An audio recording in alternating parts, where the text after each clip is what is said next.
Santapan Harian Minggu 27 Februari 2022.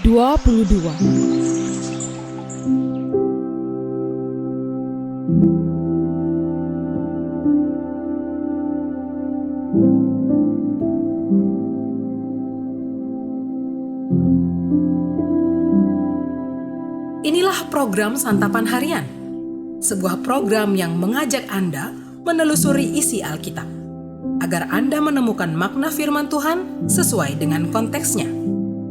Santapan Harian tertuju bagi Anda yang ingin memiliki kehidupan rohani yang segar, kuat, dan sigap.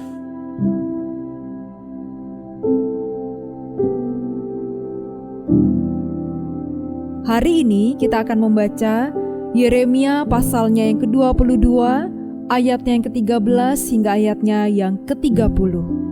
Namun kita akan membacanya di ayatnya yang ke-24 hingga ayatnya yang ke-30. Sebelumnya, mari kita berdoa.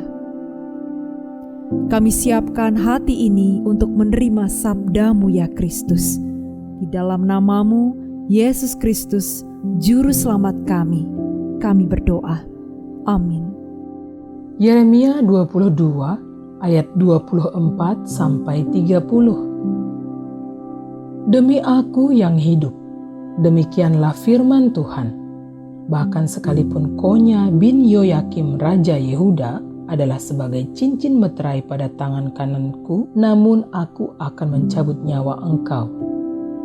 Aku akan menyerahkan engkau ke dalam tangan orang-orang yang berusaha mencabut nyawamu, ke dalam tangan orang-orang yang engkau takuti, ke dalam tangan Nebukadnezar, Raja Babel, dan ke dalam tangan orang-orang Kasdim.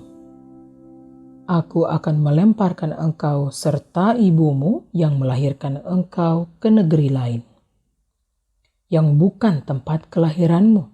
Di sanalah kamu akan mati.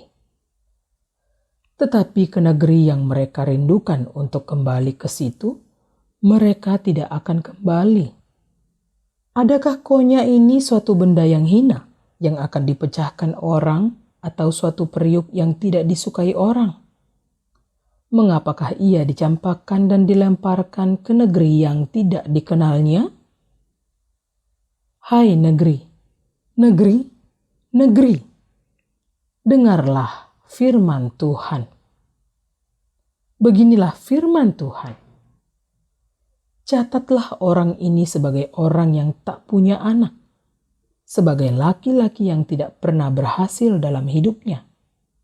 Sebab seorang pun dari keturunannya tidak akan berhasil duduk di atas tahta Daud dan memerintah kembali di Yehuda.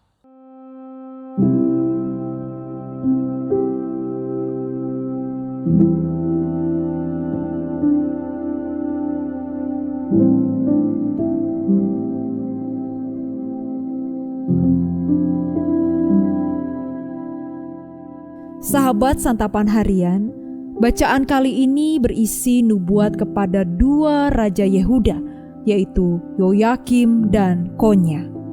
Kepada Yoyakim disampaikan teguran Tuhan karena ia memerintah secara lalim, hanya mencari untung sendiri, bahkan tega memeras dan menumpahkan darah orang lain.